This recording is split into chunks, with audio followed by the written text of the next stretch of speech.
राज्य सरकार जो जांच कराने जा रही है उस पर हमारे युवाओं को भरोसा नहीं रहा।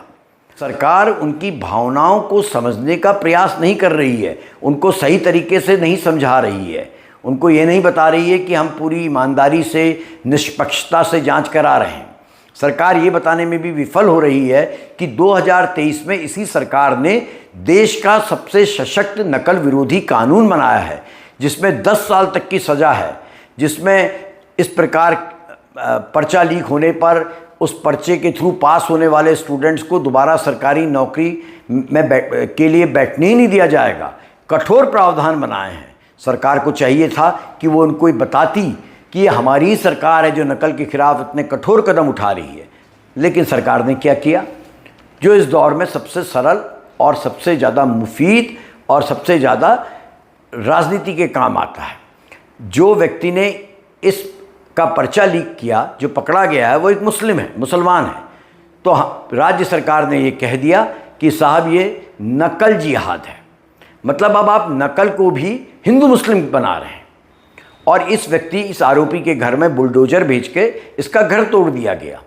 जरा सोचिए, अगर वो व्यक्ति ही मास्टरमाइंड है, उस व्यक्ति ने ऐसा किया है, पेपर लीक किया है, तो उस पर देश के कानून के हिसाब से, देश के संविधान के हिसाब से कार्रवाई होनी चाहिए। सख्त से सख्त कार्रवाई होनी चाहिए नकल विरोधी नए कानून के अनुसार। मगर एक न्यायिक प्रक्रिया होती है।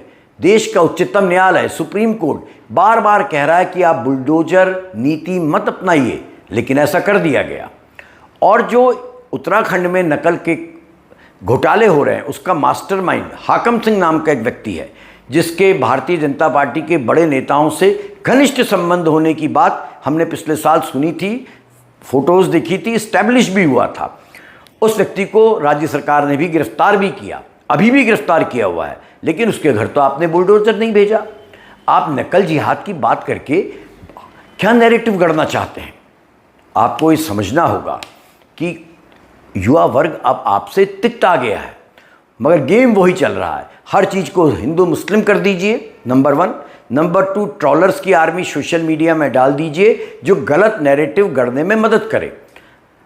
एक बच्ची जो इस आंदोलन में शामिल है, एक युवा लड़की, उसका एक कट पेस्ट करके वीडियो दिखाया जा रहा है जिसमें वो कह रही है आज़ादी आज़ादी आज़ादी, और ये कहा जा रहा है कि ये एक एजेंडे के तहत है, ये देशद्रोही लोग हैं।